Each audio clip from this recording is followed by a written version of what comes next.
ہیں، کچھ نیک صالح متقی پرہیزگار ہیں، آپ کی طرح کچھ میرے جیسے گنہگار بھی ہیں جی۔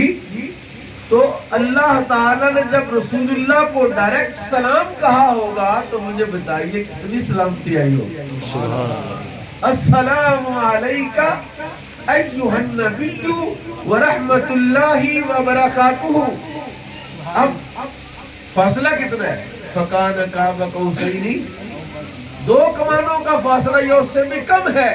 وہاں سے رب العزت سلام نازل فرما رہا اپنے نبی پر، اور وہ نبی ہمارے آقا و مولا جب وہ سلام قبول کر لیتے ہمیں نہ یاد رکھتے، لیکن رسول کریم نے جواب دیا السلام علینا وعلی عباد اللہ الصالحین، کہ یا اللہ میں تیرے پاس آیا، تو نے مجھے اپنے پاس بلایا اور اپنے پاس بٹھایا اور خود سلام کہا، میں نے عاجزی کر دی، تو نے مجھ پر سلامتی بھیج دی۔ یا رب العالمین میرے غلاموں کو کیا بڑے، میں چاہتا ہوں جو سلام تیرا میری ذات پر ہو، السلام علینا وعلی عباد اللہ الصالحین، دو ڈویژن کر، دو گروپ بنا دیے، آپ صلی اللہ علیہ وسلم نے ڈویژن کر دی، والا عباد اللہ الصالحین، صالحین کو الگ رکھا، گنہگاروں کو اپنی ذات میں شامل فرمایا۔ یہ ہے وہ نبی جس کا ہم میلاد منا رہے ہیں، کہ جو اپنے غلاموں کو، گنہگار غلاموں کو رب کا حبیب بنانے کا گر رکھتا ہے۔ اور پھر جو ولادت کی رات حضور صلی اللہ علیہ وسلم نے کلمات کہے وہ بڑے معنی خیز ہیں۔ کیا کہا؟ سیدہ آمنہ کہتی سلام اللہ علیہا کہ حضور پیدا ہوتے آپ کی زبان مبارک سے کیا نکلا؟ ربی حبلی، ربی حبلی، یا اللہ میری امت میرے حوالے کر دے۔ یہ نہیں کہا رب اللہم اغفر لی امتی، یہ کہنا چاہیے تھا یا اللہ میری امت کی بخشش کر دے۔ اچھا میری امت کی بخشش کر دے، یہ معنی زیادہ اہم ہے یا ربی حبلی امتی زیادہ اہم ہے؟ حبلی کا معنی کیا ہے؟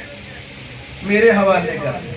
اب دعا پڑھتے ربنا لا تزغ قلوبنا بعد اذ ہدیتنا وہب لنا من لدنک، ہب لنا دے، ہب لنا، تو حضور کیا کہہ رہے ہیں؟ ربی حبلی امتی، یا اللہ میری امت میرے، آپ سن رہے ہیں کہ نہیں سن رہے، سمجھ رہے ہیں کہ نہیں سمجھ رہے؟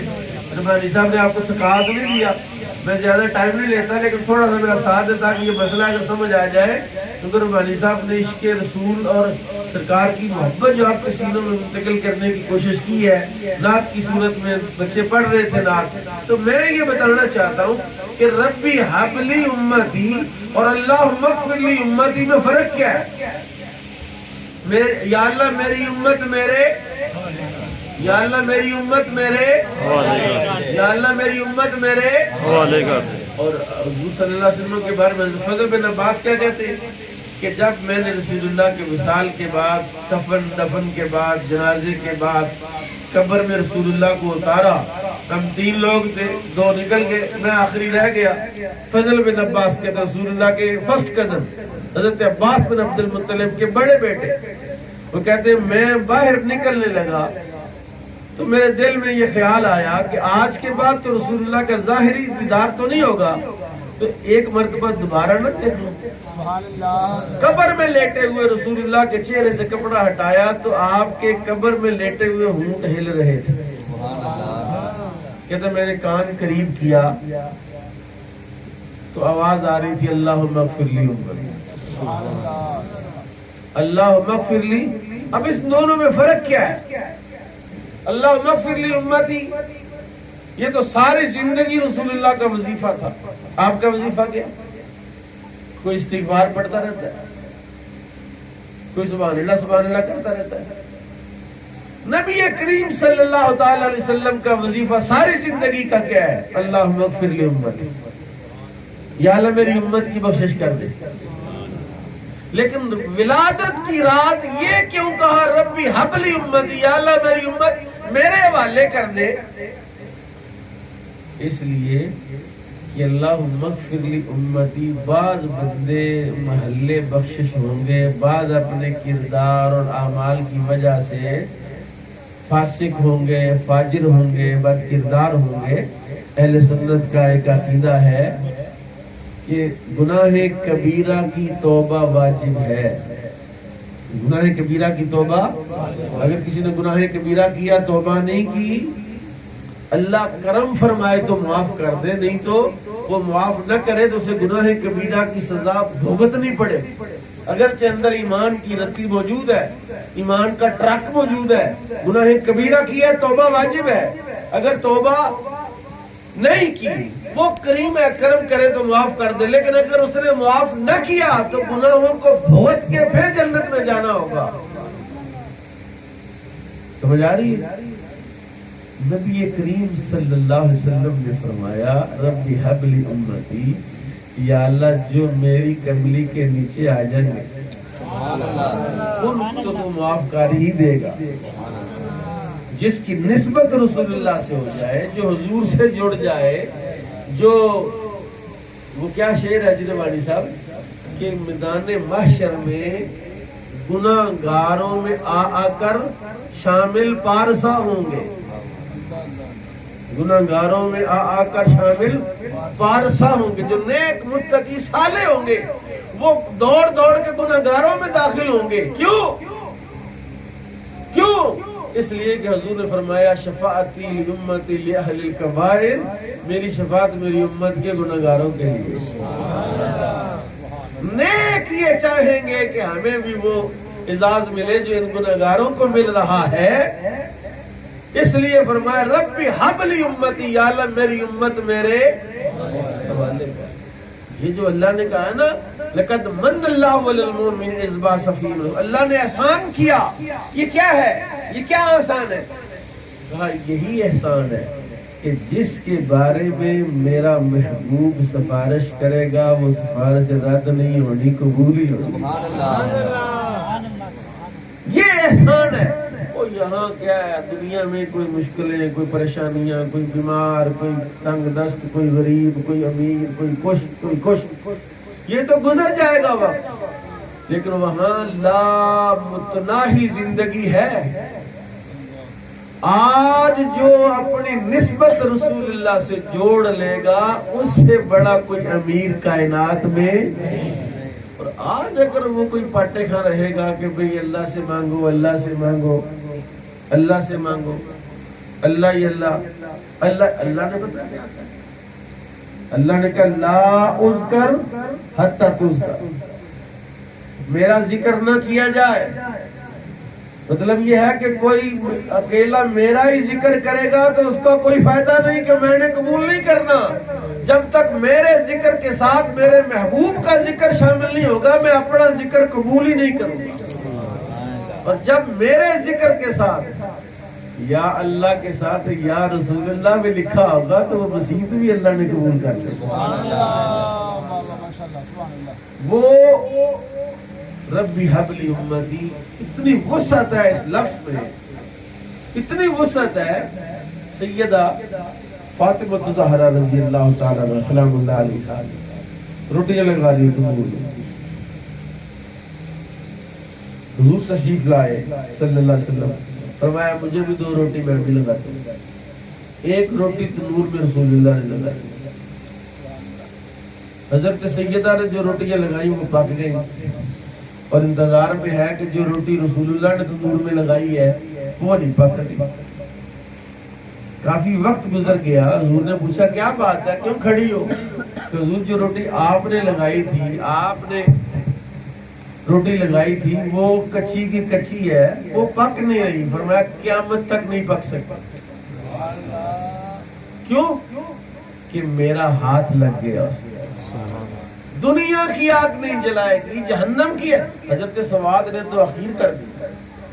ایک صحابی ہے رسول اللہ کے، میدان بدر میں حضور صفوں کی سیدھا کر رہے تھے، حضرت سواد کی پیٹ بڑا تھا، آگے بڑے ہوئے تھے، آپ نے استوا یا سواد سیدھے ہو جاؤ، یعنی پیٹ آگے بڑا ہوگا، صف سیدھی کرو، پیچھے ہٹو۔ چھڑی لگی نا ادھر تو صف سے باہر نکلا، ان کا حضور آپ انصاف کرنے والے بن کر آئے ہیں، انصاف چاہیے مجھے۔ آپ نے فرمایا کیا ہوا؟ کہا آپ نے مجھے چھڑی ماری ہے، میں بھی چھڑی ماروں گا، قصاص لوں گا، بدلہ لوں گا۔ آپ نے چھڑی پکڑائی کہ یار اگر تجھے لگی ہے تو۔ اس نے کہا نہیں، میرا پیٹ ننگا تھا، آپ کے پیٹ پر کپڑا ہے، اب کپڑا ہٹائیں تاکہ میں اپنا قصاص لے لوں۔ میرے آقا نے کپڑا ہٹایا، اس نے چھڑی پھینک دی اور اپنا جسم حضور کے پیٹ کے ساتھ اور اپنے حضور کے جسم کے ساتھ ملنے لگا، چومنے لگا۔ آپ نے فرمایا تو نے تو قصاص لینا تھا۔ میں نے کہا نہیں حضور، کیا قصاص لینا تھا؟ میں چاہتا تھا مرنے سے پہلے، شہید ہونے سے پہلے کسی طرح میرا جسم آپ کے جسم سے ٹچ کر دے۔ میرا ایمان ہے کہ جو جسم آپ کے جسم سے لگ جائے جہنم کی آگ اس کو جلائے گی۔ حضرت انس بن مالک جو رسول اللہ کے غلام رہے، انہوں نے حضور کی وصال کے 1 سال کے بعد رسول پاک کے غلاموں کی صحابہ کی دعوت کی، اور دعوت کے دوران پاس نور جل رہا تھا، انہوں نے قصدن ایک کپڑا اٹھایا، بڑا اچھا نفیس کپڑا تھا، اس کو دونوں پھینک دیا۔ سب نے کہا کیا کیا، اتنا اچھا کپڑا تھا پھینک دیا۔ انہوں نے کہا جان کے پھینکا ہے، قصدن پھینکا ہے۔ کیوں؟ کہا بھی بتاتا ہوں۔ تھوڑی دیر کے بعد وہ کپڑا نکالا، کپڑا سلامت ہے۔ ان کا کیا یہ کیا تم نے؟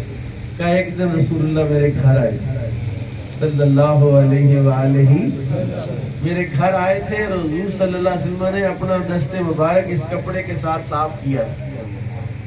اس وقت سے لے کر آج تک میں نے ساری زندگی اس کپڑے کو کبھی دھویا۔ جب کبھی یہ اس طرح میلا ہوتا ہے میں آگ میں پھینک دوں، آگ اس کی میل تو جلا دیتی ہے، کپڑا نہیں جلاتی۔ جو کپڑا نہیں جلتا وہ بندہ نہیں جلے گا جو حضور کے جسم کے ساتھ لگ گیا۔ اس لیے رسول اللہ نے فرمایا ربی حب لی امتی، یا اللہ میری امت میرے حوالے کر دے، میری امت میرے حوالے کر۔ اور دعا کریں ہم حضور کے حوالے ہو جائیں۔ قرآن کہتا ہے وَدُخُلُوا فِي السِّلْمِ کافہ، تم کافہ والے تو آئیں گے، تم حافہ والے، ادھے تتر ادھے بٹیر جی۔ تو ہم حضور کے حوالے کب ہوں گے؟ یہ کیسے پتا چلے گا کہ یہ بندہ حضور کے حوالے، یہ بندہ حضور کے حوالے نہیں؟ من تشبہ بقوم فہو منہم۔ آپ کا تعارف اور تشخص کیا ہے؟ آپ محمدی ہیں، آپ مصطفی ہیں، آپ سنی ہیں، آپ رسول اللہ کے غلام ہیں۔